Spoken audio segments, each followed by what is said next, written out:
We're going to pivot a little to Nollywood. But before we do that, do you see any scenes popping up outside of Lagos? Because it looks like it's still very Lagos heavy with a lot of the culture of Afrobeat. Everything is layered with, I mean, we've talked about culture, but really it's layered with money. Like, where can you make money? How can you monetize? And as an artist, if you think Lagos is the place to make money, then everything is always going to be in Lagos. It's like, you know, the US, it's New York, or it's the East Coast, the West Coast, and it's Atlanta right now. And those are the hottest scenes, right? Because that's where the money is. So where are the nightclubs? Where are the producers? Where are the record labels? You know, these are the things that determine where, you know, music sort of quote-unquote blows. So while you have, you know, a lot of talent, you know, in Port Harcourt, you know, in Enugu, in Jos, in Abuja, and KD, everybody's going to travel down to Lagos because this is the heart of entertainment. Whether we like it or not. Well, let's talk about Nollywood now, because I don't remember a December that's been better with Nollywood. It was like every week there was a premiere. There was God Calling, there was Up North, there was Chief Daddy, then Lionheart, and of course King of Boys, which wasn't in December, but is still running strong in the cinemas. I mean, there's so many good movies out there. How excited are you? I'm super excited. Nigerians spent about, I mean, this is from the stats we've gotten, about 600 million naira at the cinemas, you know, this in December only, you know, and that's something to say, you know. So, however, we just have 43 cinemas with what, maybe 100 and something screens, which is really small, thinking about, you know, 36 states, right? And so you could see the potential. And that's what I'm excited about, you know. And I'm also glad that, you know, movies like King of Boys, there's always been this thing about, you know, if the movie is not about comedy or centered around comedy, it probably won't do well. But Kemi Adetiba broke, you know, that, she's broken boundaries with that movie, and she's created, you know, she's set the pace for other directors to be inspired to make movies like that. To dare, exactly. You know, Dario Lighton too, that's a Blessing, Knockout Blessing, an amazing movie as well. And I mean, everybody's super excited about Genevieve's Lionheart. You know, you know, going away from the movie, just the possibility to collaborate with Netflix to make a Netflix original. We've celebrated movies being on Netflix, but like creating a Netflix original, this is the first step. And we see more movies like this are going to be created. So we need to be really supportive, you know. So, I mean, everybody go watch the movie on Netflix. So, so they can get more. Exactly. But I was going to ask, is that a Genevieve victory or a Nollywood victory? Because, I mean, Genevieve is a humongous personality. She can open doors, not taking anything away from the fact that the movie is great. But is this a Nollywood story you think that's going to continue?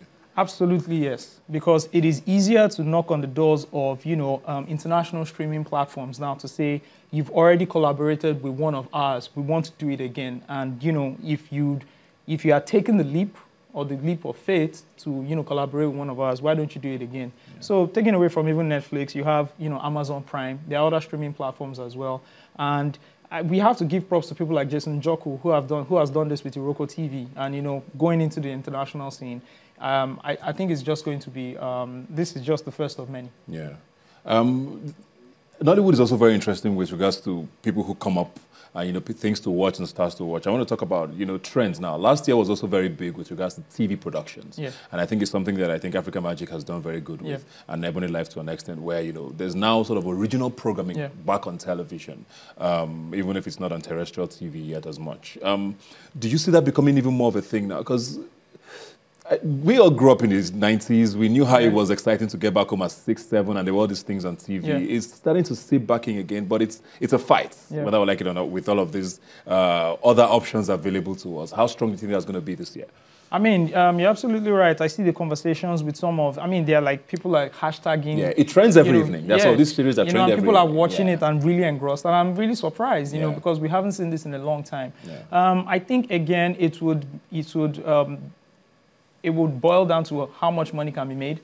Everything you have to look at the books. If we can make enough money, if it becomes a success, what we currently have, I think more people will invest in it. It's just investment. If you think, you know, this business model is going to make money for me, I'll put my money behind it and shoot it. Is traditional TV going to really get a hit this year? There's people who believe, I mean, the Netflixes, the Roku TV, the online platforms, basically. The KJ has started out as well. Do you think this is the year where things really start to shake up in that space? So from just the stats, your platform is online as well. So. Yeah, absolutely. I think from the start, there's going to be 67 increase in smartphone data usage, 67%. 67% across till 2022, but into 2019 would be about, I think, 17%. So more people are using their smartphones, more people are consuming content via their smartphones. So I'm not too sure about terrestrial. I can't beat my chest and say so, but I think more people, I believe more people would consume content on their smartphones. Yeah. Before we go now, what do you want to see? I know we've talked about things that might happen, but what do you want to see with regards to Nollywood, television, just that space? All these things cut across a few things, right, which are clear horizontals. These are verticals we've discussed, and clear horizontals here are infrastructure. I think we still lack, in infrastructure building. We also haven't set policies, proper policies. Across board, royalties, licensing, split sheets, a lot of things like that. I also think, what we should really focus on going forward is to marry all these verticals we've talked about with technology. And technology shouldn't be an aspect. It should be what is driving everything. So I do a lot of mentoring on startups, and when I sit down with these guys, none of these startups have to do with entertainment or media. It's always about financial technology or one or two other things. Yeah. Agriculture, is also big in the tech space. We need to marry technology with movies, with the movie industry, with the music industry, with the creative scene, and see how we can synergize and, grow and scale. Well, thank you very much. Not forgetting Shion Kuti, who's up for a Grammy this year. Fingers crossed. Fingers crossed. That would be massive. It would be. It would be. I already had goosebumps just talking about it. But we're definitely going to be watching that. So thanks a lot for being here today. Thank you so much. We'll take a break now and be right back. Please don't go away.